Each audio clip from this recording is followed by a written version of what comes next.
P's and Q's because we are on the internet. You got Corona in my lagoon. Self-isolated together in tequilas. That was on the 10th. Our first... So that was 2 meetings in March. Our first quarantine meeting was on the 17th. Can everybody hear me okay? Yep. I like Cheryl's idea. I'm going to do that because I've been exercising my GIMP Photoshop skills ever since this started, and I'm going to try that. I'm going to take a picture of all of us around a table and make it vintage filtered and post-date it before COVID. That seems like a long time ago. Boy, doesn't it? It just seems like a different world. It was. It was a world in which the president wasn't infected. Yeah, it wasn't in the hospital. When he wasn't positive. Offhand, did anybody happen to catch whether he was in trouble, that's why he's going to the hospital, or was he going to the hospital because he's the president and they're not going to take any chances? Conspiracy theories abound, Scott. But the fact of the matter is, he was running a fever, and that's when they decided to send him to the hospital. Oh, wow. What I heard on the news was that I heard this morning was that they put him in the hospital because they wanted some of the drugs that they are giving him are experimental, and so they wanted to be sure that they were closely monitoring what was going on.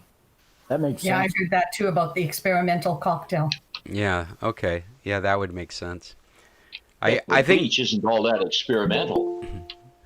I think my favorite comment on the issue, and mind you, I don't revel in anybody getting sick. I hope he doesn't suffer the crazy effects some people have suffered. I hope it's short-lived. I hope he can get back to work. I would never wish the president of the United States to get sick. However, my favorite comment on Twitter was, and this is in a comment to his tweet announcing that he was sick, was not a valid source. I need secondary confirmation.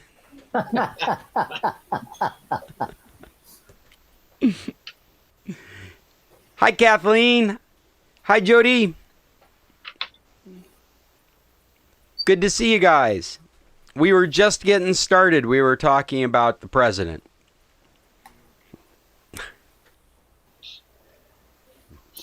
He announced... What is there to say? It was very convenient, and his 2-week quarantine will be over on the day of the debate, so that won't happen. Well, my opinion only. Yeah. When is the next debate with them? I thought the next one was supposed to be the vice president. It is, but the 15th of October is the next presidential. October 15th. Oh. You know, yeah, and I think Tuesday is maybe the vice president. Yeah, you know, I think that's right, by the way. The only thing that makes me think that it might not be true is because he said it. That's it. I mean, any other circumstances, there would be no doubt in my mind that he's sick. But because he's the one that outed himself, I kind of believe that tweet. It's like, well, can we get some secondary confirmation? Well, other than he's being treated with resveratrol, or however you say that, and he also got supposedly some experimental drug. Well, I find. Go ahead. Who's that? Clorox. Yeah, well, I don't know. I don't know if he tried that or hydrochloroquine. They didn't list it. That was my other favorite tweet response to him outing himself as getting infected. Is what is it? Thoughts and prayers and bleach and harlequin to the president. Did I Anyway, did I say that I don't know right, whether Jim? I'm on my way out, and I don't know Close. whether I'll have any service when I go out, but I'll listen as long as I can. Where are you going to? We need you. You're Go part of our visit discussion. I know, but it's my day to go visit my almost 99-year-old mother-in-law. So, Oh, Whoa. wow. yeah. Well, you guys have a nice time, and if you're able to maintain a connection with us, we'll meet her shortly, I guess. And so it's an outside visit, and it's so far pretty nice out. It's quite beautiful, but we aren't allowed to go into her apartment or anything. So, Understandable. Well, this is the San Carlos Computer Club. I am Scott Stimpson from International Computer Solutions, broadcasting from deep in the ranchitos of San Carlos, Sonora. And you folks are all over the place right now. Is there anybody in Mexico with me right now? None of you. No, I don't see any hands. Everybody's like, are you crazy? It's still 100 degrees down there. soon, 2 weeks. 2 weeks? Same here. Yep. All right. Have you guys Same been here. paying attention to if you're going to have any problems getting across the border? I'm not. Doesn't look like it. It doesn't look like anybody's having any problems getting into Mexico, even though we have the same restrictions as the United States for letting people in. It just doesn't seem like anybody's being stopped. Well, even if they do, I'm okay. Because you've got your Permanente. permanente and you've got copies of your receipts for down here. I've got a phone bill, so Yeah. I'm good. I think that's really what it is just be ready to be made an example of. Exactly. And if you're not, then you're going to have to turn around, go back to Nogales, come back in a few hours and try again. Amazing. So anyway, have a good meeting. All right, Judy, thanks for joining Thanks, us. Judy. Well, Scott, yeah, Bill, go ahead. I saw on the internet a really interesting quote. It said, "Thoughts and prayers to you, Mr. President, and stay positive." And stay positive.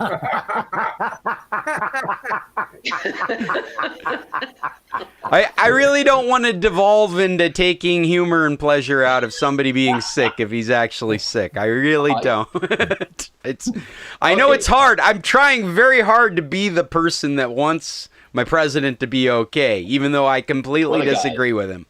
It's more about me than anything else. Well, there's one thing about this COVID is that now jillions and jillions of people are on Zoom and Google Meet and things like, and live performances on Facebook that never happened before. I'm a ukulele player, and there's just lots of ukulele venues that come on the internet live, you know. Ever since COVID hit, or are you thinking there's even more so since it's just since COVID hit, you know. I mean, Mark Mulligan, you can see him every Monday night and stuff like that. I think we've got this dialed in. You can do this every Saturday morning. It's on our calendar, and it's the highlight of the week. Oh, that's really nice. Thank you, Cheryl. I really. Mark's show. Oh, you're talking about Mark's show. Oh, well, screw that. No. So in typical. Oh, go ahead, Kathleen. What do you got? I was just I want to thank the Computer Club for giving me wonderful evening programming. I've got some things that I never would have thought of. Thank you all very much. Oh, that's great. And I have something on that too. Okay. It comes up when we talk about the Amazon Prime. Oh, okay. Well, and that is, I mean, one of our questions here is, I'm doing this regularly now. Does anybody have any new recommendations for anything? Books, audiobooks, podcasts, TV, movies? A great book that I've just finished reading is called American Dirt. The immigration of some individuals from Mexico into the United States, which is just a fascinating book. And the other one is Educated. Again, a very interesting book. Educated. Educated. Kate, our book club in San Carlos, our ladies' book club in San Carlos, that it does read, but lunch and wine seems to be the highlight. But anyway, we did American Dirt on one of our monthly meetings last year. And yeah, everybody really enjoyed it. There was so much controversy about it. Oprah would not have it on her book list because the person that wrote the story is not Mexican. She researched it and wrote the story, but they said that it was not her story to tell. And then that came up so many times in other books that we were looking at and TV shows, and whose story is it to tell, and who gets to tell the tale is kind of a theme that went through our books, through our book club. But that one was a really well done. This right now we're reading The Devil's Highway, which is also about immigration from Mexico into Arizona. So you're talking about American Dirt, and there's a controversy with the author in question, whether they're... It's an interesting culture we're living in now. That's got to be a little bit of a spin-off of the cancel culture that people talk about all the time. I mean, where things that we used to do that were seemed so appropriate in the past are now being questioned of whether they're okay or not. I wonder if this person will suffer, this author will end up suffering backlash in the future for having written this story now. Her research in the back of the book she outlines, and it's just impeccable. I mean, the amount of resources and the people and the quality of people and the places she went to get the information. Actually, I think just the opposite. I think her numbers have gone up considerably. That's awesome. I hope that's the case, because in the end, I mean, wouldn't you rather just be about knowledge and information and a lot less about race and all these debates we get into? I mean, shouldn't the right idea be the good idea, but regardless of where it came from? It's, yeah. Well, that's cool. And those are two interesting books I had not heard of. What is Educated about, Kathleen? It's a family who does actually probably doesn't believe that educating children is a good idea. And yet 2 children seep out of this. It's actually, I believe, a Mormon family, and seep out of the family and become well-educated and return back to the family with this education. But meantime, the 2 have done amazing things with their education. So it's just a great book about, do you want to educate your children or don't you? Or how do you want to educate your children? And just a lot of choices. And right now we're seeing those choices in what's happening to the schools here in Arizona, with some schools opening, some schools being more children homeschooled or alternative schools. So it's an interesting book about education. So is it fiction? No, I think... is this a true story, or is it a fiction story? Gee, you know something? The way you read it, it's very nonfiction, but it could be fiction. Boy, you got me on that one. Well, as far as books go, I brought one. I just recently finished reading a book called Station 11. I don't know if anybody's heard of that. It's been out for about, I think it was written in 2014 or 2015, and just a friend turned me on to it, said, "You'll love this book, and I don't care when I get it back." And I stuck it on a shelf, and it sat there for 12 months before I picked it up and read it. And it had to be the fastest read I've done in a long time. It was 300 pages, and I was done with it in just a couple of days. And one of the things that I noticed about the book was that the level of vocabulary was perfect for me. I read a lot of sci-fi, I read a lot of Star Wars novels, and those writers just like to impress us with big words, and I find myself sitting next to Google looking up words often. I looked up a word the other day in a Star Wars novel, and it meant the 3 people in charge of a Greek government.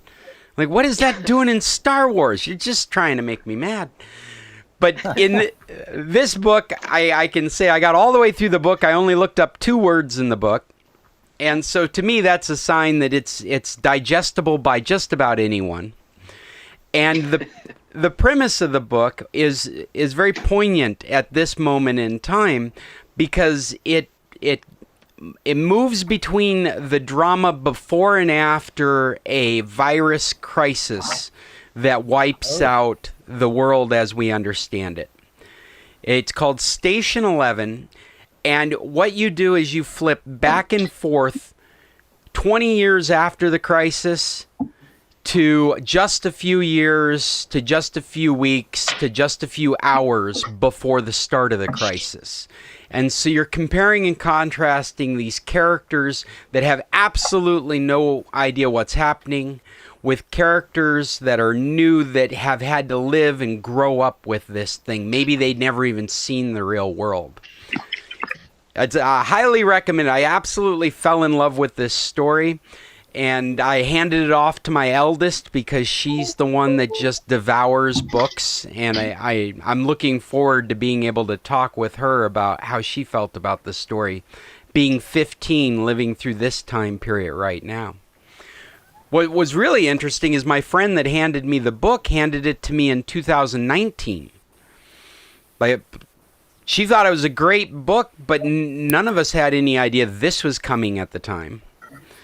And it just feels so relevant to what's happening right now.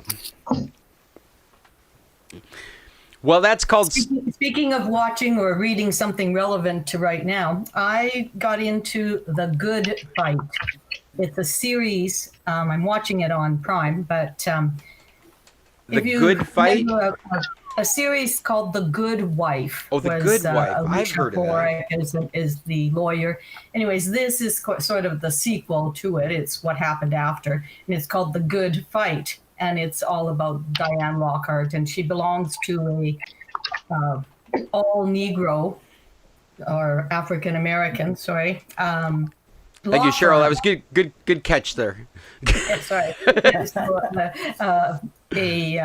a law firm, and it's in the days of Trump, and she's getting very involved in some underground activities, so to bring Trump to impeachment. Anyways, it's very relevant to the time. It is a series on TV, so it's a made-for-TV. And I was really enjoying it the first season and going along and blitzing it and, just really enjoying it. And then the second season, they got really bizarre activities that they're doing, little music videos and all this kind of stuff. So I've kind of been turned off on it, but I got involved in it because I enjoyed the series The Good Wife, and now I'm in The Good Fight. That got some really good reviews. People loved The Good Wife. I heard there was going to be I've never watched these. I've just heard about them. That there was going to be this spin-off. That's funny that you talk about there being like music videos. I can never tell whether that's like a last-ditch effort because they're going to go off the air, or if they have so much power they can do whatever they want now. It's very bizarre, and it's sort of like I'm watching it. What is the expression? You see a train wreck about to happen, and you can't stop watching. And it's like the debates. But anyways, so it got me sucked in. In fact, it was 2:00 in the morning before I could turn the damn thing off last night. So it's very addictive. The Good Fight. And you said you're watching that on Prime right now? I wonder if that's available on Mexican Prime or International Prime. Prime itself has just become this really interesting topic with me recently. But I don't want to get too far away from this, because if you're into really intense sci-fi, we've been watching that Raised by Wolves. It's on HBO Max right now. But you have to be really ready for some intense. This is not light sci-fi. This is a story about androids created by atheists to take embryos to a virgin planet and raise an ideal human race. While in political conflict with religious dogma that actually has higher technology and an ark bringing them to a similar style planet. It's just, I have fallen asleep because that's what I do now, because I'm 50 years old. My wife and I sit down and watch a show, and it doesn't matter what it is. I'm probably halfway asleep in it by the end of it. And I have had to go back and rewatch every minute of every episode to understand what's going on there. It's just so deep and rich with sci-fi concepts. You blink and you've missed something you need to go back and check out. From what I understand, it's getting really good reviews. The Raised by Wolves was directed by Ridley Scott, the first 2 episodes, and he remains on it as an executive producer, so it's got that kind of flair to it. So yeah, I don't. If you're timid about sci-fi, I don't recommend it at all.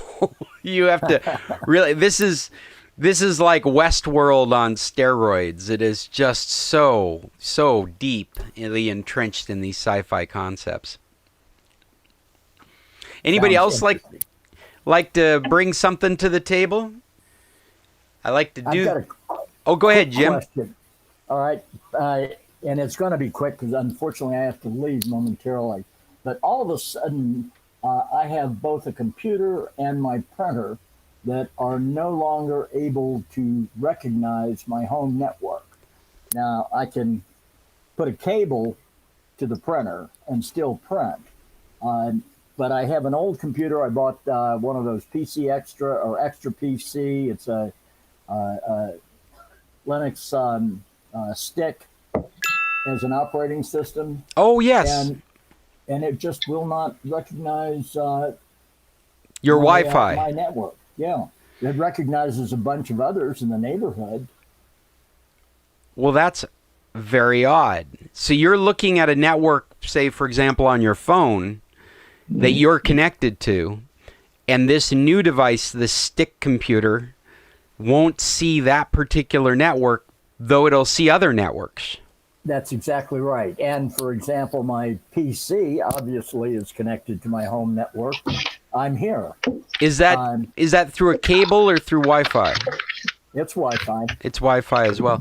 You know, Jim, I don't know if I hope you've already tried this because you've been in the computer club for years, but if you haven't, I hope you've restarted your router.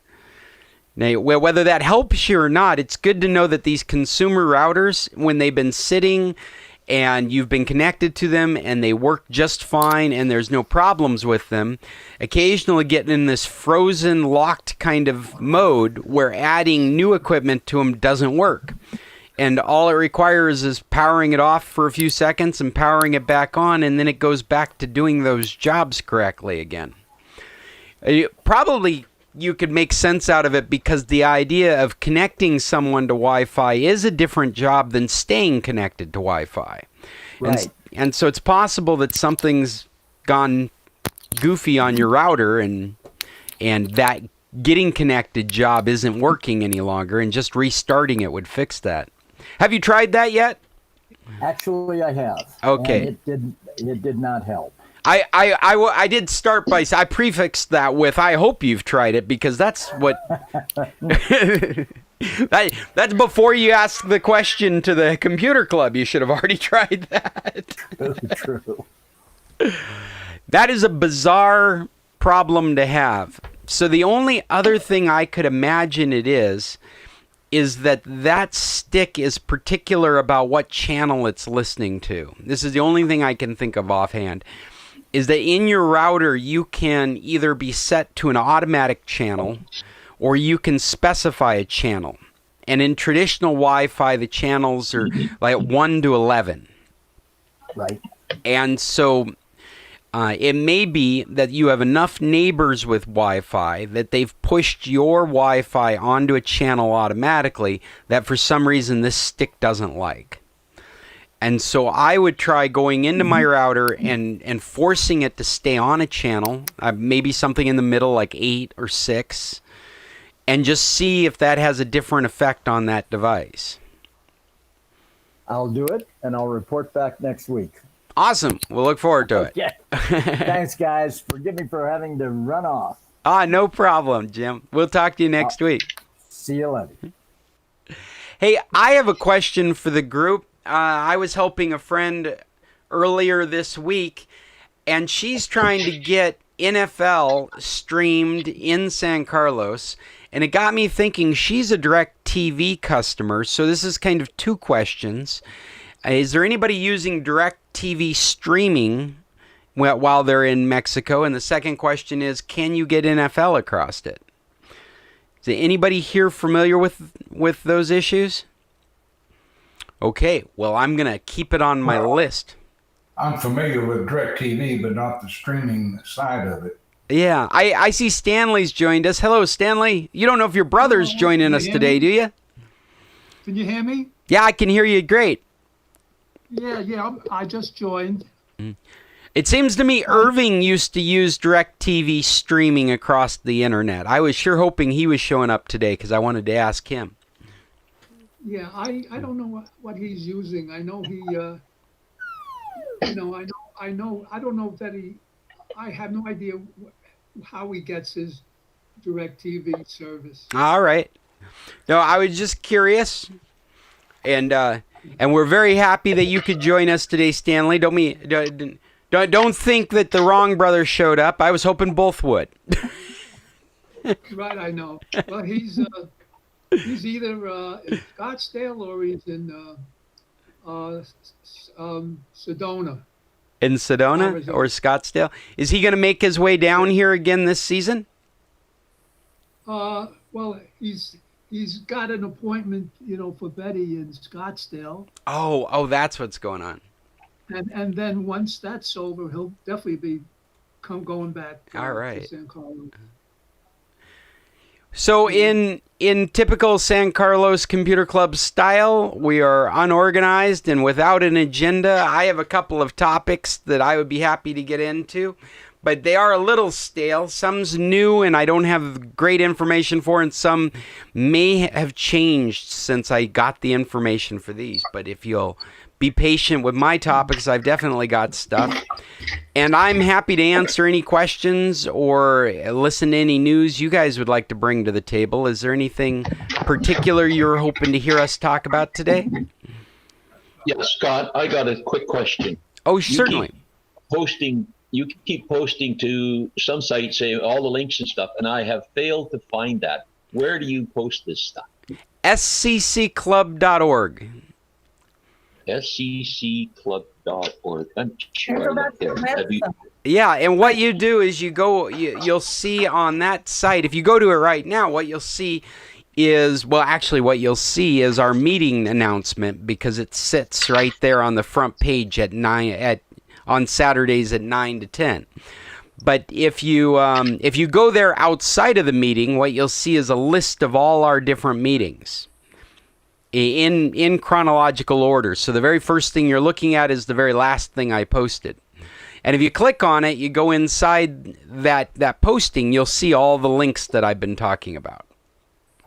No.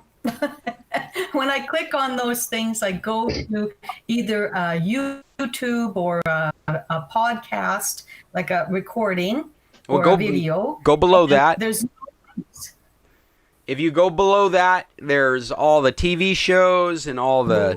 Hey, Dave's joining us. Hello, Dave. So, yeah, if you're on the website, I'm going to go to it right now and see what the experience is while we're in meeting. I found it last week. I had to search around for it a bit, but I can't exactly remember how I found it, but I did find it. So if you were to... I just got South Coast Community Church. I think I've got the wrong CCC. I think you're right. You've got the wrong... It's scclub.org. And scclub.org. And if you were to go to it right now, what's going to be on the home page is going to be the live announcement where you can watch us on YouTube. Right. And so if you wanted to find the information right now during club, you could click on podcasts from the menu at the top. Just click podcasts. And that would bring up a chronological list of all our meetings.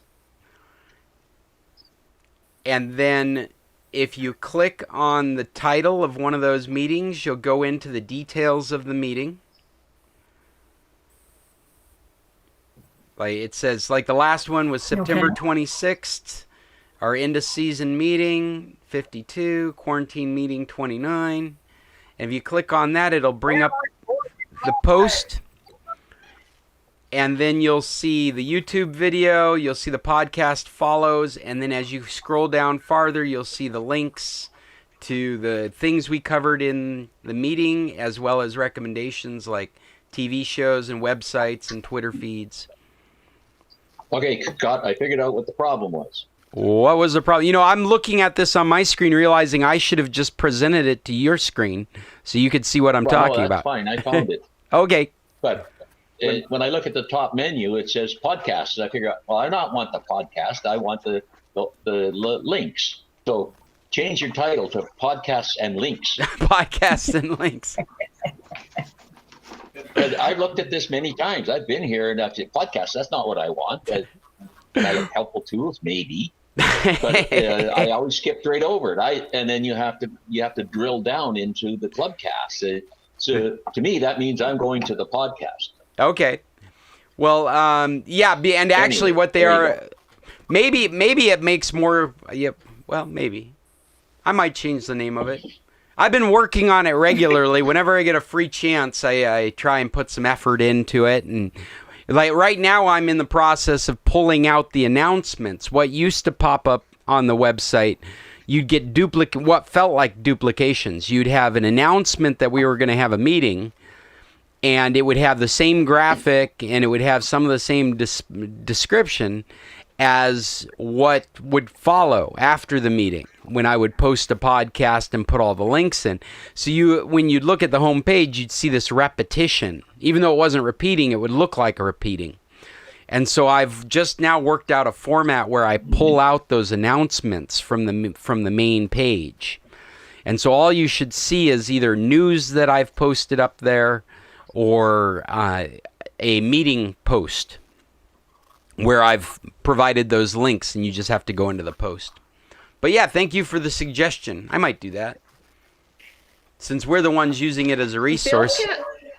Bill, can I ask you a question? Last week you came up with a great way to go to printouts on LastPass.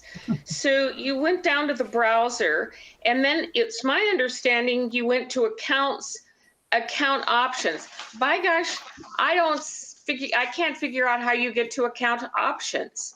What's the secret on that? You assume I remember what I did last week. Oh. Okay. Hang on, I'll drill down. I'll do this right now, and I'll get back to you right away as soon as I figure it out. Okay. Awesome. Thanks. I appreciate it. Yeah, I was just about to do the same thing, but Bill, if you don't mind doing that, that's great. I'll see if I can find it.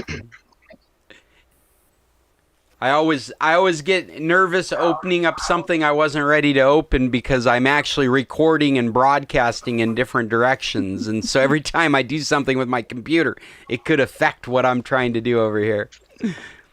So that's great if Bill will do that. Well, I tell you what, Scott, I got a couple little stories about passwords. I used to be the network administrator for the high school. I looked after their network for them. Oh, yes. And the one day I was working on the secretary's computer. And she had network administration privileges. She had a little sticky note on the side of her screen with the network password, the network administrator password on it. Sure, of course she did. And that was lovely. She didn't hide it underneath the computer. She had it on her screen. The Right. other one was one of the administrators was in charge of the school's bookkeeping program, or the Marks program, and everybody had to re-enter their password or something. And she had up in her office, where she routinely put kids that were misbehaving. Up on her bulletin board was a list of all of our names with all of our passwords. And she refused to take it down. I cut my name out of it. But she refused to take that down. Anyway, passwords are us. Anyway, I've yet to find it. You're still looking for it. Yeah, I'll find it. Just go ahead. All right. Well, one of the things that we haven't talked about, I've got a couple of things that we haven't talked about. We did not talk about the Apple event that Jim and I were paying attention to. And one of the things that I wanted to mention is they've bundled a bunch of their stuff together. And I don't know if we had any discussions about this, but I know Bill and Cheryl at many have been going back and forth on how they should be using cloud storage and services, whether it makes sense to be with Apple iCloud or to be with Google. And unfortunately, they've made it even more convoluted because their push, and this is happening from all of these cloud vendors, is to get you into their services. And so now they've got this one plan. I don't know if you've heard of this. The cheapest Apple One plan costs $15 a month. It's actually in a classic style, $14.95. And it's for one person, and it includes all these services that you're actually not taking advantage of yet. It's Apple Music, Apple TV Plus, and Apple Arcade with 50 gigabytes of storage. This might make sense for an individual who is using these services to begin with, because you can save a few dollars by getting it all bundled together as a one thing. But I think what people are really going to go for is the family plan for $20 a month, and that includes 200 gigabytes of storage. So at $19.95 a month, if you're an Apple person and you're looking for storage, and you've already started taking advantage of music, well, then you get Apple TV, and you get Apple Arcade, which is a subscription gaming service, with that for $20 a month. It's a hard sell if you're not already interested in these services. And then they have a top-end tier for this Apple One plan, which includes Apple News, which I didn't realize was a value proposition, but 2 terabytes of iCloud space. And it includes Apple Fitness. So this is a really interesting way that they're offering these packages. I can't figure out whether I'm getting turned on to them or not. They don't offer Apple Fitness in any other package. And I haven't seen them yet. Now, a couple of my topics are a little stale, so I need to go back and research where we're at this moment. This is how it looked when they announced it. And they announced it, this is back a couple of weeks ago. This is almost 2 weeks ago. This was the 26th, I think, or the 15th. The 15th is when I put this topic together. So I've got a feeling that it's left such a dry mouth for people that they are rethinking how this works, because the Apple Fitness stuff is what they're using to sell the new Apple Watch. And the last time I checked, you get a year of free TV with a new product. So I'm not sure where I sit with all this. 2 terabytes of space is a great selling point, but it's high enough that it's competing against Google Cloud and OneDrive.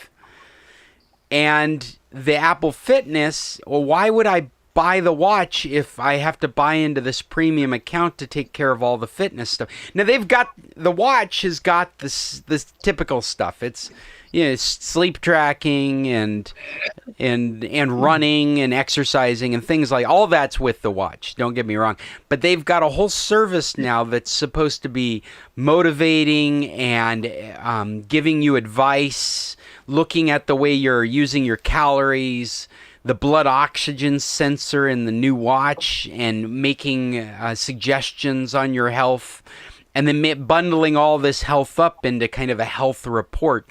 And that's what you won't have unless you pay for the premium service. And the blood oxygen stuff with the new watch, well, that's not even FDA approved yet. So this is all just very strange stuff.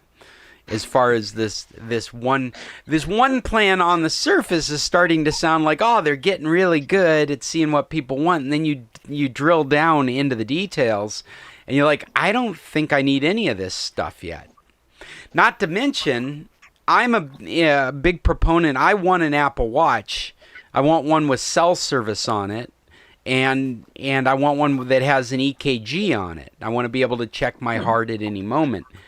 Well, the only one that's doing both of those things right now is their higher end. They're $699. The Apple Watch Series 6. But right now you're comparing and contrasting that $699 watch with the $279 watch that's almost exactly the same. The Apple Watch SE. And what they did is they took the EKG out of it. They took a bunch of the health monitoring stuff out of it. You can still do some of the fitness stuff. But the value proposition is really crazy. It's like a $300 difference between the two different watches. Whereas it feels like what they did is they handicapped the $699 watch so they had a low end to sell to. Hey, there's Irving. Morning, Irving. Good morning, everyone. Good to see ya. Good morning, brother. Good morning, Stan. We were just talking about the latest Apple packages that they're offering as a service. And I was coming to the conclusion that I don't think, if you're looking at Apple One plan, which is the new plan, you may be seeing less things enticing in Apple and comparing it to OneDrive or what do you call it? Microsoft 365. It may be even less of a comparison because you don't play games. You may not be interested in the fitness stuff that'll bring you into the premium stuff. I think probably the most attractive in premium stuff is that 2 terabytes of space. Both Google and Microsoft offer very good space amounts for less money. I don't get it. I don't know if you guys have paid any attention to this. You Apple users out there, if you've paid any attention to this one plan. Is this the first you've heard of this? Yeah. I think it might be the last you hear of it. They're going to have to make some changes to it for it to be interesting in our market. And maybe that's what I'm really talking about is there's nothing about one plan that you're interested in from what I can tell. And I'll put a link so you can read about it. Maybe you'll find something, but I haven't found anything about it. It really looks to me like you'd have to be already subscribed to Apple Music, already subscribed to iCloud, interested in Apple TV, have an old device, but a brand new Apple Watch for you to be interested in these one plans. That's my conclusion. But it does bring up the idea. Did you guys see that Apple just announced, or not Apple, Amazon just announced a whole bunch of hardware? I think they announced 20 new hardware things. Hey, Linda, good to see you. I'm glad you could join us this morning. The very similar kind of thing. They've got bundles. And I'll put a link to CNBC did a really good breakdown on what their product announcement was. They've got new Fire TVs. They've got new Echoes. They've got new Echo shows. They've got the Ring security products. And probably the most impressive ones that they showed off, which everyone's convinced is vaporware right now, is a drone that flies through your house when you want it. So you can check out your house. You can see if that's where you left your cell phone. Oh, wait, you can't because you need your cell phone to see it. You need it to see if that's where you left your... No, if you left the stove on, I guess you could use it to go see if the stove is on. It actually looks kind of cute. It's a smaller than a pizza box. It's probably about the size of a router. It sits in the corner of your house, and you can access it remotely. And it's a flying camera that you can send through your house. I wonder if it'll make drinks. If it'll make drinks, Chester, you've got the right priorities, I think. I'm also not certain about about Amazon having a camera that can float around in my house. There's probably some security issues there. The new Echoes, these are the Amazon smart speakers. Their big innovation is their spheres now. Oh, and their ring light. Alexa. Oh, you're not even connected right now. Sorry, I don't. I'm having trouble understanding right now. Yeah, you are. We'll restart you. Well, you just made mine light up and wink at me. All right. I was going to say this indicator circle now sits on the bottom of the device and lights up the surface that it sits on, and it's a sphere. It's a circled, like a ball, the new Echoes. I haven't found anything about their performance. I did see that they've changed the way that they're listening. They've had this omnidirectional antenna with the idea that an Echo would sit in the middle of a room or middle of a conversation and be looking for sounds all around it. They've done studies and discovered that most of us are sticking these things in a corner or on a wall. And so they've done some changes in their algorithms so that they can shape the antenna to point, not the antenna, I'm sorry, to shape the microphone so that it'll point in the direction of the sound source so that they could be even more accurate. And they're doing some things with sonar, if I understand it correctly, and recognizing body movement in a room and being able to follow that body movement using sonar. It's not facial recognition. And the new Echo Show has, if you're not familiar with the Echo product line, the Echo Show is the one that has a screen. So you're able to use it as a smart speaker, but it'll pop up results on a screen. And they've become popular to stick in the corner of a kitchen so you can look up receipts or chat with mom and dad. You send them off to your relatives so that you can have a intimate kind of face-to-face. You don't have to have a computer or a phone. You can just go to a device on the counter. Well, the new ones are a sphere, like I'm describing, with a screen plastered on it, and a motor that is getting high reviews for being so quiet, as it sends the screen spinning around to chase you in the conversation. They decided that what people are doing is they're turning these things on and having a conversation with somebody that matters in an environment like a kitchen as they're making breakfast or dinner, and they're walking around in the kitchen, and now the Echo Show will chase them on the counter. The show will be rotating to keep them in frame as they're talking. Big innovations from Amazon. Big Brother is finally here, isn't it? Yeah, well, it's kind of like Big Cousin, because you don't have to use any of this stuff. It's like Big Ugly Step Cousin. Because you really don't have to use Amazon for anything. I mean, we do, of course, because these are the people we are. These are the lives we're living. But it's not like Big Brother where you have no choice. You have the choice of living in a cave, or you can use Amazon products. The Echoes, they look impressive. The show has a 10-inch screen and a 13-megapixel camera. That's the best camera they've had on it so far. And they get good reviews for giving people good experiences with them. And they've got a contract with Zoom, so pretty soon you're going to be able to do your Zoom meetings across them. What else did they announce? They announced new Fire TVs. This is a good thing to look out for, and it's a little confusing because the Fire TV stick now comes in a light version. I'm really curious to see how this shapes up in Mexico, because one of my favorite devices for streaming is the Fire TV Stick 4K, which is still not available in Mexico. I'm assuming that that's the reason that they don't sell it in Mexico and they don't support it in Mexico. They don't support it outside the United States.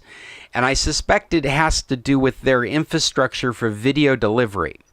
Since Prime has become a video streaming service that we're all taking advantage of, they need to have in their network near you that inventory of videos. Kathleen, can we mute your microphone? I think there's some noise coming across it. I'm going to just hit the mute button here. Thank you. Some jangling or something was coming through. And we saw it with Netflix when it came into Mexico, is that Netflix, when you go to watch a movie on Prime or Netflix, you're not watching it from the server in the United States when you're in Mexico. You're watching it from a server that exists in Mexico, a server that's as close to you as can be to give you the best experience.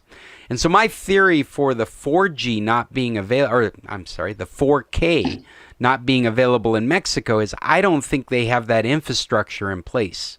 I think they do, but up to a high definition capacity, not a 4K capacity. They're not ready for people all over Mexico to start consuming videos at 4K. And I think that's my conspiracy theory, is that that's the reason they haven't released these products in this market yet. Was there a question? I felt like somebody had a question there. No? So in the product line now for Fire TV sticks, they have a light, they have a traditional, and they have a 4K. And they're all considered updated. And Amazon's claiming that they get 50% more performance out of them. I hope so. They're selling the light in Mexico. I was doing some searches on it. And the light and the traditional, they're selling in the States for $30 and $40 respectively. These are very powerful adapters at very reasonable prices. $29.95 for the light version, $39.95 for the I guess it's just called the Fire Stick. But we used to have, in the stick category, we had two. We had the standard and we had the 4K. And the standard was called International, and it was sold all over the world. And specifically here in Mexico, it was available, and you could use it to watch Mexican Prime, watch your International Prime. The 4K cannot be used for Prime. They haven't announced anything about that changing. And I don't see the 4K or the new 4K. I don't see the new standard, and I don't see. Yeah, wait, I'm saying that wrong. There's three in the lineup. The 4K and the standard, the new ones, don't appear to be available in the marketplace here in Mexico. Only the light is available in Mexico. And the price in Mexico for the light at the moment is 1,200 pesos. So this just opens a whole lot of questions. The international version was being sold at roughly the same price as you could get in the United States. You could bring the standard one down and use Prime on that device down here because they're selling the same device in Mexico. Whereas the 4K cannot work in Mexico for Amazon Prime. It works for everything else. It works for Netflix. It works for every app you install. If you have a VPN, you can get to all that stuff. But you cannot use the Mexican Prime access. The international, watch while you're abroad. Maybe some of you have seen that before. You've got a U.S. Prime account and you're in Canada or you're in Mexico. It'll say you can watch these while you're abroad. That's not available on the 4K.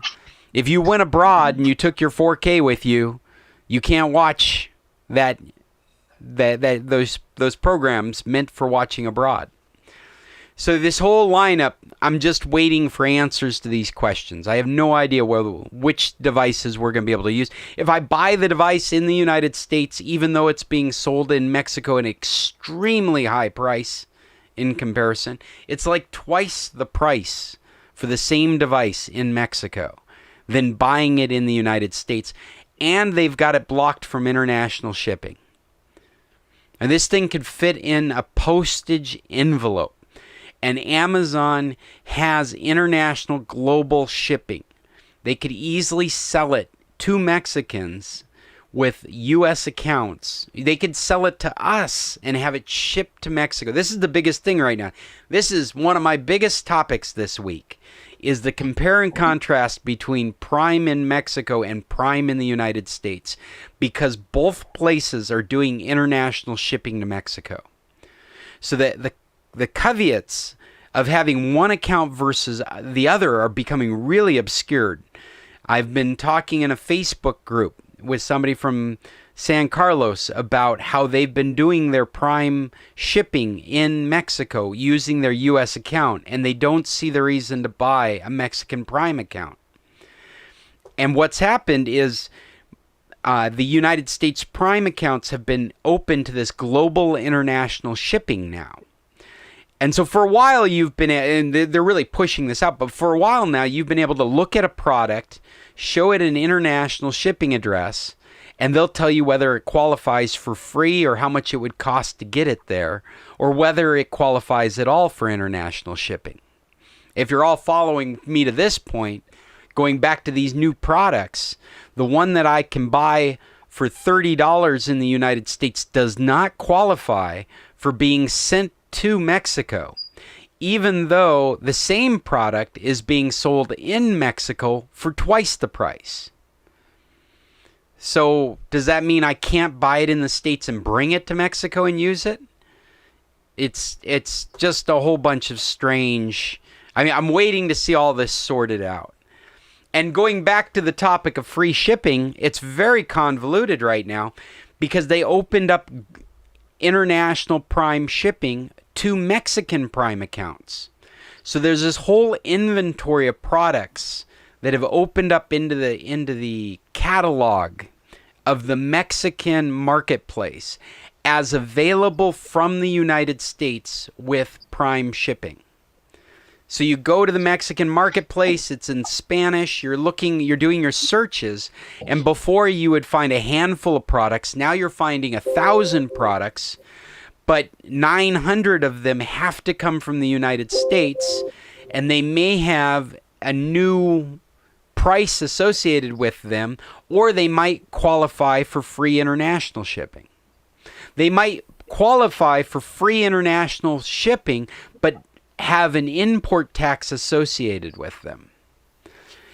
And so the question is, and maybe some of you folks can answer this question for me, is there anyone out there that has a U.S. Prime account, or for that matter, a Canadian Prime account, that has bought products that qualify for Prime shipping from the Mexican marketplace and not had to pay shipping? It's hard to get an answer to this question.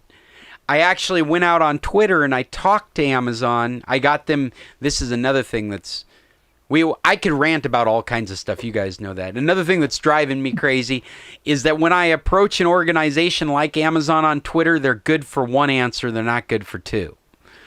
They don't want to engage you in a dialogue. They've learned better. They know that if they start going back and forth with somebody on Twitter, pretty soon they're going to look bad. And so they're good for getting right back to your one question, and they will not continue the discussion. I'm sure I could engage them again. I'd get one answer, and then we would be done again. But I did engage them, and I'm like, hey, if I've got an Amazon US account, can I use it to qualify for free shipping in the Mexican store? And they said no. However, I've got these anecdotal experiences with people here in San Carlos saying they are getting free shipping in Mexico. And what I think is that there has become this smaller subset of products that are already in this marketplace that are available from Mexican vendors and Amazon that you do not qualify for. But I cannot find anybody to verify that for me, because most of the gringos are happy with the import selection that comes from the United States. They're not looking at the Mexican offering, or they're looking at the Mexican offering and they're already doing the import, or they're finding that, and I've had this experience a couple of times, and I was doing a lot on this last week. I would pick out a product on the Mexican side of Amazon, price it as an imported good from the United States, and I have to say I found a lot that were cheaper to go to my US Prime, and they still call it importing. Import it to Mexico. Send it to a Mexican address from my US Prime account, and it would go to that address cheaper than if I was in Mexico using my Mexican Prime account, importing the same product from the United States. I'm like, all right, maybe this is good information. And then I had to buy something after all of this. What it comes down to is you have to look for these products everywhere. If I found it cheaper, my last product I bought, again, was cheaper to buy it in Mexico, imported from the United States, which contradicts what I just told you. So every single product I'm finding, you have to compare and contrast the price of shipping. And it doesn't matter if it's the same product. There is a different price to import a product from the United States than to export it from the United States. And I don't want to use the word export because both sides use the words import. If you're in the Mexican marketplace with Mexican Prime, you're importing to Mexico from the United States. If you're in the U.S.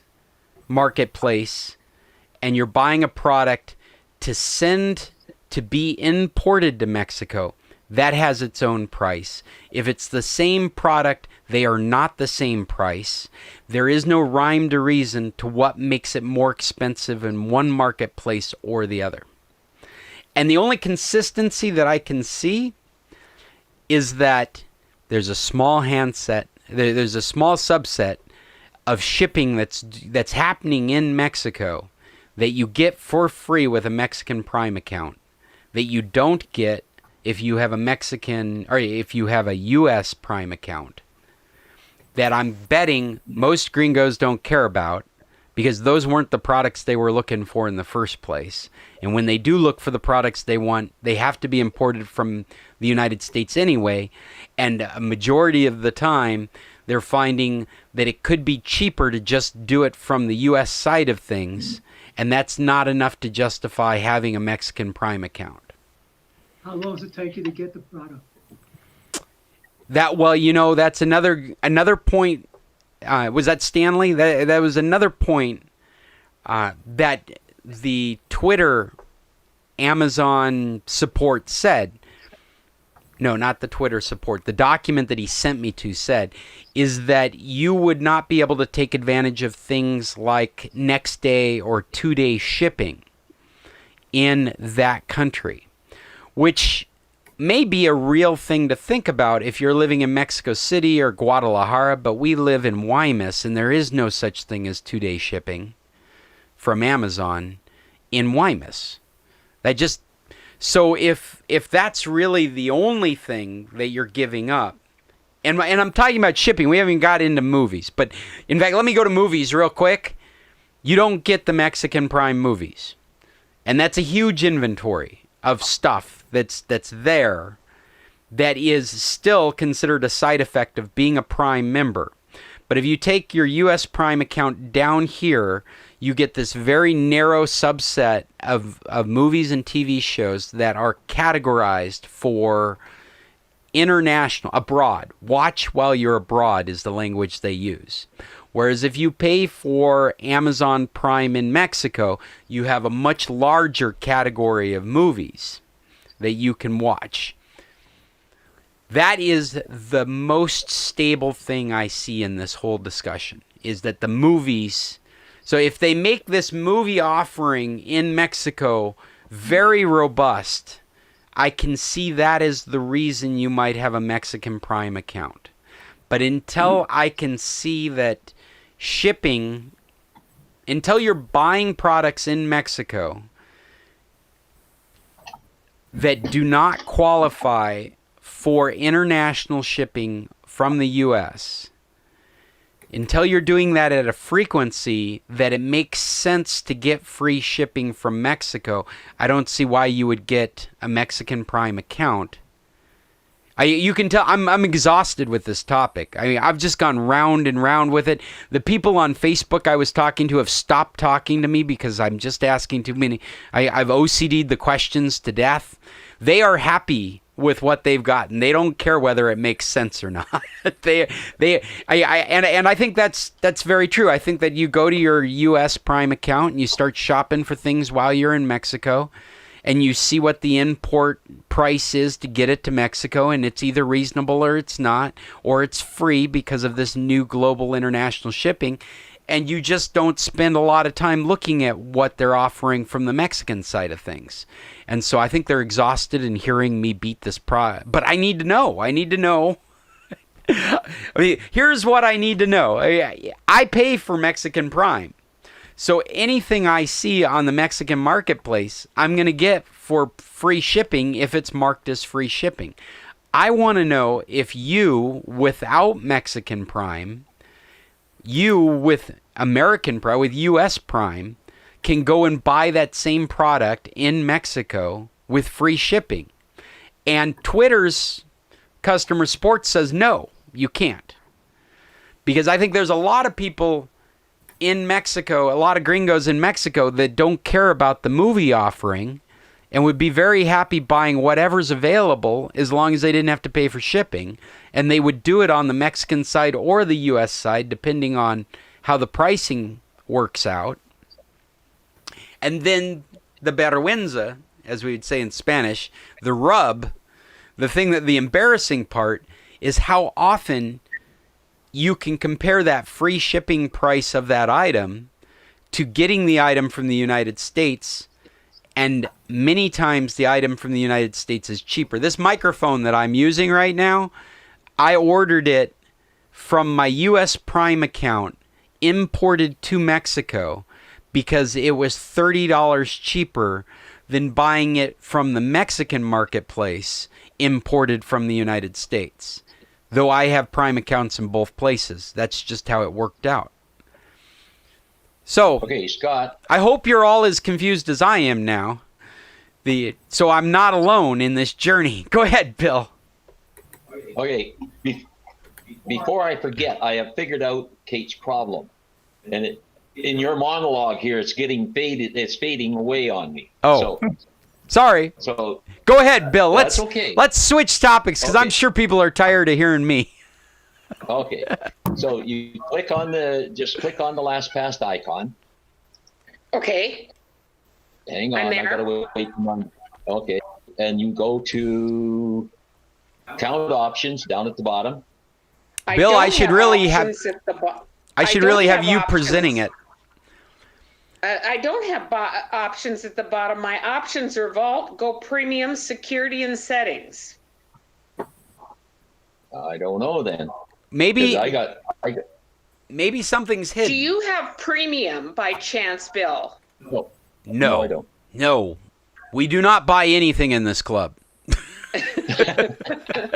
Absolutely. In fact, And when I go to purchasing settings, for something is in the con side of most of our. There's no way I. So, hey, Bill, why don't you hit the present now on your screen, and let us see what you're seeing, if you don't mind. The same problem you got. I don't want to show my passwords. Okay, I got you. That makes sense to me too. I don't. Let me see here. I'm trying to get to where you are. I just clicked on the last pass icon up on the top. Right. Kate, what operating system are you using? Apple. Ah, well, Well, I there's have. a problem. That might offer a Oh. difference. Anyway, I was going to say, are you on a tablet Yeah, or there'd be something? a- Are you on an iPad or a tablet, or what are you on?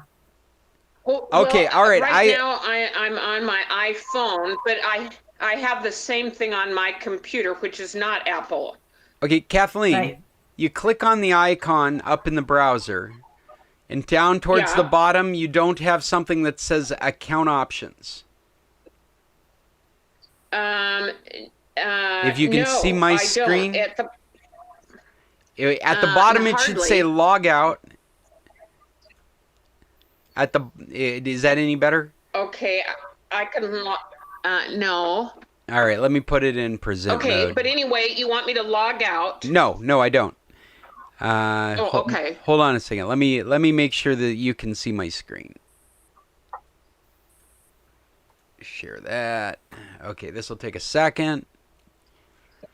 So this is the. Oh, still waiting.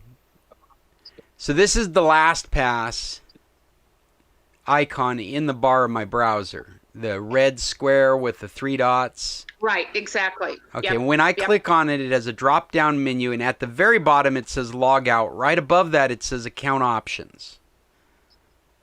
Right, I see that. But okay, let me hold my computer up to the screen, or my phone up to the screen, to show you. I can't get that. Okay, can you see this on my?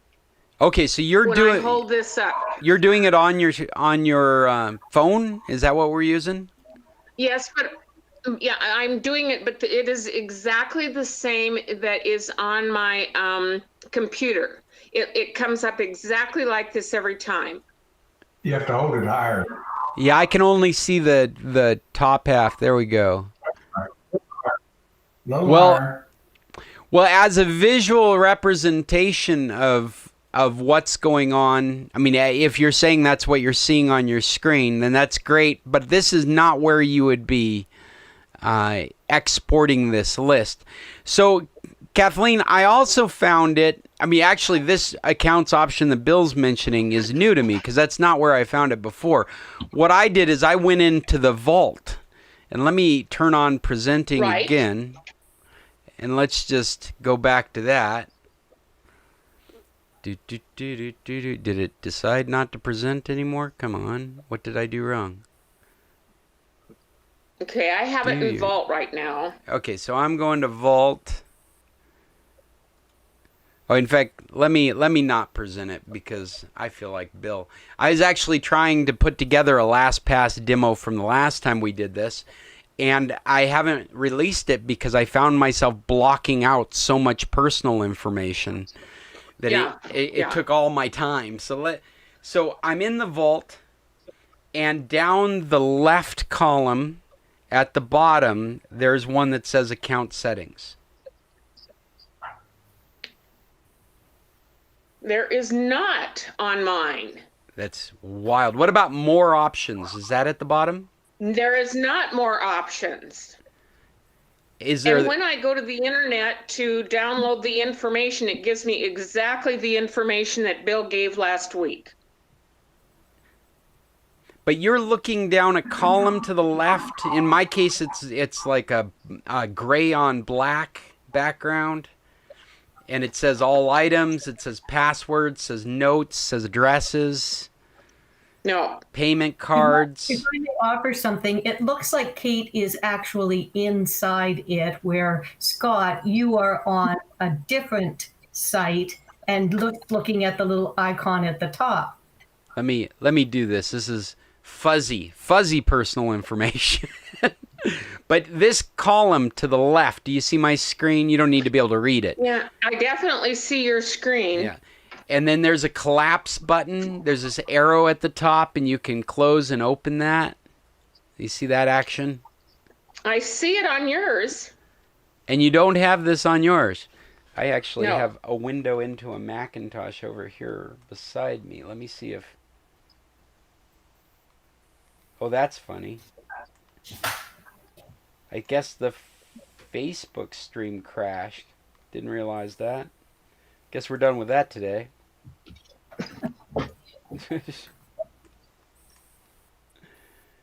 I don't have any of these browsers. What are you using for a web browser as well? The browser on this is Safari. Safari, okay. I'm not going to have the same experience even if I do Safari because it's an older browser that I've got. I'm afraid it is not going to... That is really weird that you are having that experience.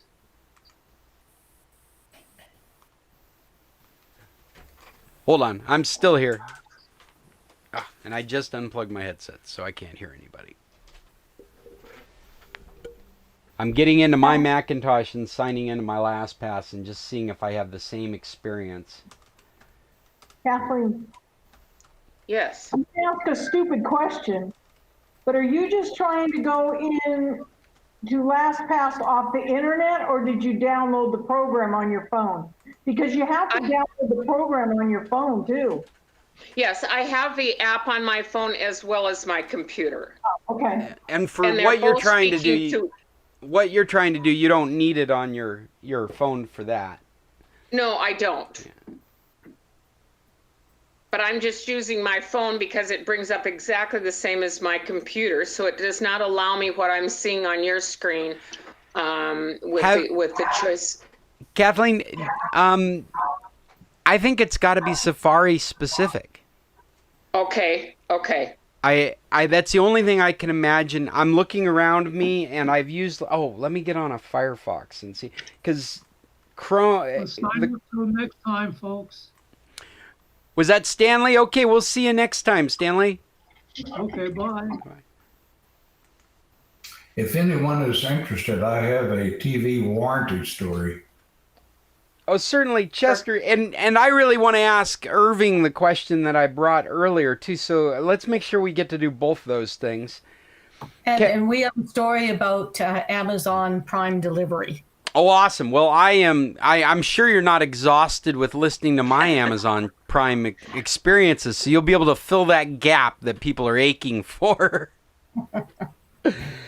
Kathleen, why don't you just try using Chrome and see if it gives you a different experience? Really? Okay, I'll try that. Yeah, I'll report back to you next week on that. It's it's very strange that it wouldn't be exactly the same, but I'm realizing that Firefox is the only other browser I have that has a different engine. Like Safari has a different engine, Firefox has a different engine, and then everything else is Chrome. Okay. So if you're Bill, what are you using for a browser? Opera, Okay. Opera, which is a Chrome. it's a Chrome. That's what I'm using too, is Okay. Opera, as well as Chrome. But it is a Chrome, and the Internet Explorer is now a Chrome. It's not Internet Explorer. I'm sorry. It's Edge. Microsoft Edge is now Chrome. Everything's Chrome. Okay. Except for Safari and Firefox, everything is Chrome now. We got 3 different technologies. And Chrome dominates. They own such a large space of that the other 2 are insignificant. Okay. Thank you. You're welcome. So, Chester, let me ask Irving first this question, because I think we can get this handled real quick here. Irving, I'm curious, were you using DirecTV streaming online? Was it you that was using DirecTV streaming? Can you hear me? I'm hearing you, and I had a DirecTV subscription, and I brought my receiver with me. I no longer have DirecTV, a mistake, because Dish, I can only get 2 satellites, and I didn't know that at the time. I'll probably have to switch back, but no. I was getting it from the satellite. From the satellite. Somebody in our group was doing DirecTV streaming online, and they were playing with it when it was just coming out. And I'm just trying to remember who it was. Hey, I see my mom's gotten into the group. Hey, Mom. We overslept. Sorry. Hey, Pop. They're an hour behind me because they're in Alaska. Everything happens a little later in Alaska. Yeah. Nice to see you all. I'm almost awake enough to see you, but you are not going to see me. Well, thank you, Irving. I was hoping it was you, but it must have been somebody else that was using DirecTV streaming. And Chester, you said you had a warranty story that you wanted to talk about. Yeah, it may not be of any interest, but 11 months ago, I purchased another 65-inch smart TV, and it was called a TCL Roku. A TLC? Yeah, TLC or TCL, I can't remember which. But Is it TCL? Anyway. Yeah, I only use the thing 10 minutes a day when I'm on my exercise bike. So, it's very little use on this little TV. It's 65-inch TV. I bought it from Walmart for $448. And so it developed a 4-inch black screen that went right from the top to the bottom. And of course, it was damaged, and no reason why that happened. Wow! So I called Walmart, and they said, "Well, your warranty is only good for 90 days. Past 90 days." And I said, "I also need a copy of my invoice." And they said, "Well, we're not sure we can give you that." But anyway, they told me to contact the manufacturer. So then I called the manufacturer. And I have a 12-month warranty, and I have a new TV on its way. Oh, great. Most of our consumer electronics are getting more than the 90. It seems like the 90 days ends up almost being where you bought it from. But I mean, correct me if I'm wrong, but it seems like we have legislation to make sure that we have like a year warranty with some of these products with the manufacturers. So I'm glad you had a good experience with that. I mean, as good as you can. You don't want a black box in the screen. What was that? Scott, I was able to do all this online, so that's awesome. The picture of the TV. The 90-day warranty from Safeway or Costco, any of those guys, is usually the return with no questions asked and replacement. That's right. But after that, it's you have to deal with the manufacturer. Yeah. It's a good story. I just thought I'd share it. The other couple of things that I can mention while I'm got everyone's attention is that if those of you that have IRA accounts where you're required to take an annual distribution, that distribution has been waived for the current year. And so if you want to avoid some income tax, put it off. If you don't need the cash, put it off to a future year. Oh, neat. What else do we got going on? Cheryl, Yes. You have more Prime for us. Well, Billy, aren't you going to tell your story? Well, okay. I thought it was you telling it, but that's fine. Our very first Prime order from Amazon is free delivery. And it was supposed to come in 3 days or something. It was a package of handkerchiefs. You can't buy white men's handkerchiefs anymore in the stores. You got to go to Amazon to get them. Anyway, the day came and went, and we didn't have anything on our doorstep. So I started. I queried the courier and Amazon saying we didn't get this thing, and it showed delivered. Everybody said it was delivered. The courier said, well, okay, we can send you the photographs. They take photographs now when they deliver it and put it on your doorstep. We were home when they said they delivered this. And we said, there's nobody came to the door ever. Anyway, they showed me the picture, and the day before, when it was supposed to be delivered, our garage door was open with our car sitting in the inside the garage, and the picture was of the car and the garage door, and sure enough, right over there laying beside the door, is a package. There you go. So they delivered this thing. The guy came in, didn't come to the front door, just dropped it off at the garage door and went away. Now, I looked all over in front of the household door and never thought to go over to the garage door. Anyway, upon further investigation, I see I did get an email from them, and it did have the 2 pictures. That would have, if I'd have just looked down my email, I would have found the picture and I would have found the package. But Amazon was really good. They said, okay, we'll refund your money and you just reorder it again. And I did that. And then about 15 minutes later, we went through this process of discovering it. So then I had to get Amazon back on chat and say, wait a minute, we found it. She says, well, we'll change the return back to paid and cancel the order, whatever.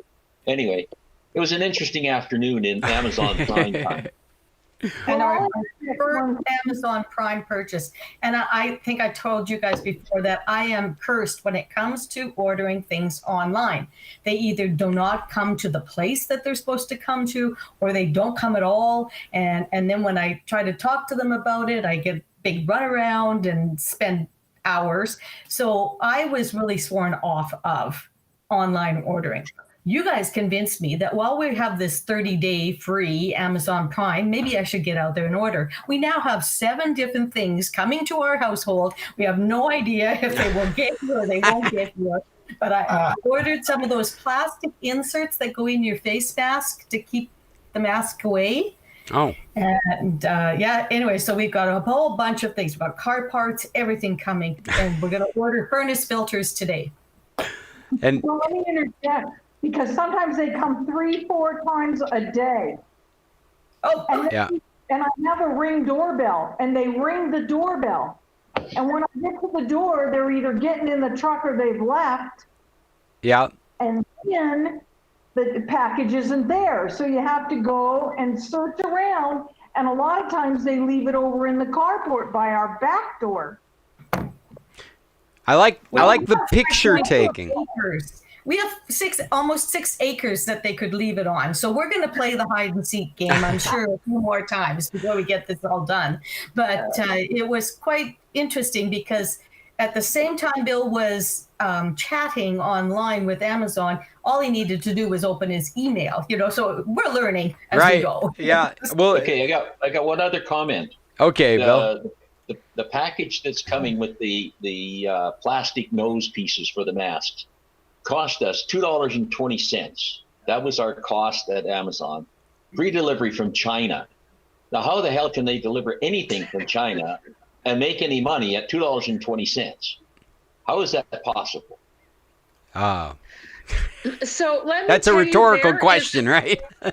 There is an option in Prime where you can go and tell them where you want that package delivered, at the front door, inside the gate, or wherever you want it delivered. But there is an option you have to tell the driver where exactly you want your package delivered. So I saw that after. Yeah, that also includes things like access code numbers and like if you have to get through a security gate or something like that. Do you have to put it on every order, or can you put it on your? You can put it on as a default. It's part of your address book. Each one of your addresses, it's one of the options you can put in the address. So you have an address book of places that you can have things sent to, and then it's part of the extended instructions for that address. Oh, okay. And the pictures, from my experience, those have been taken in the United States by what do you call it? They're not DHL, they're not UPS, they're not Fed Express. They're like Uber drivers that have been outsourced to do this last mile delivery. And so the pictures, I kind of associate that with these kind of temporary delivery people. It's their way of providing security that they've delivered it successfully, is they have to send a picture to you and to Amazon that they did the delivery so it could be found. What's been interesting is to watch, there's a bunch of videos online of deliveries, Amazon deliveries, specifically delivery people that stumbled across you said you got 2 or 3 deliveries in the same day. So I've watched videos of delivery people coming across other deliveries and realizing that the previous deliverer didn't do a good job of securing the package. And so they will grab that package, their package, tuck it into some secure place that isn't so noticeable, take a picture of that, and send it to the customer, making it clear that here's all your packages back behind this folded chair. Because people robbing packages is a real thing these days.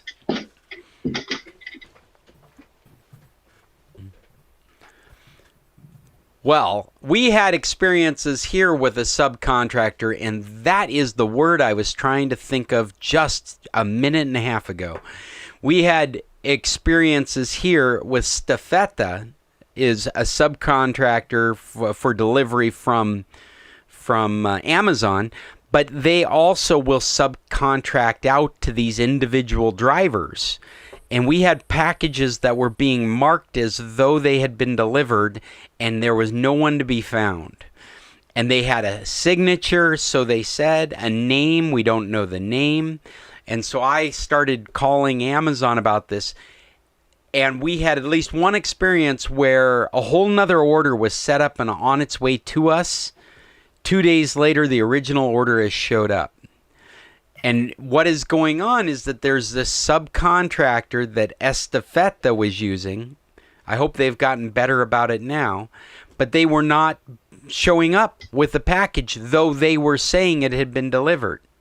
And eventually it did show up. Now, we haven't had anything stolen. Nothing's gotten misplaced. But in the Amazon system, it said that we had it. And we didn't. They had not come by to drop off the package yet.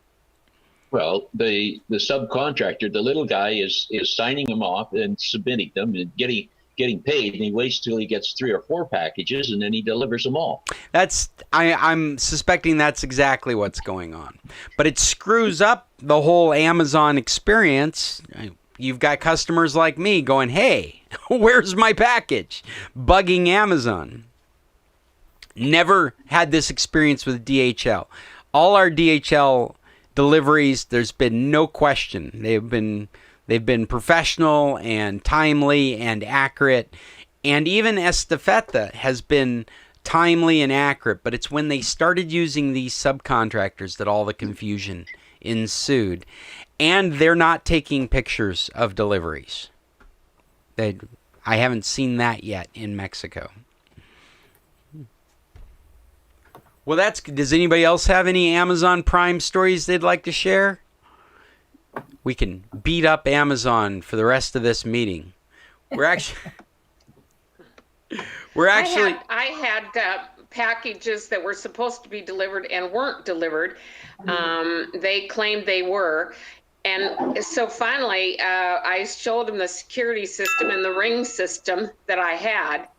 And they backed off and resent the package. For some reason, the package never arrived and probably went to another address.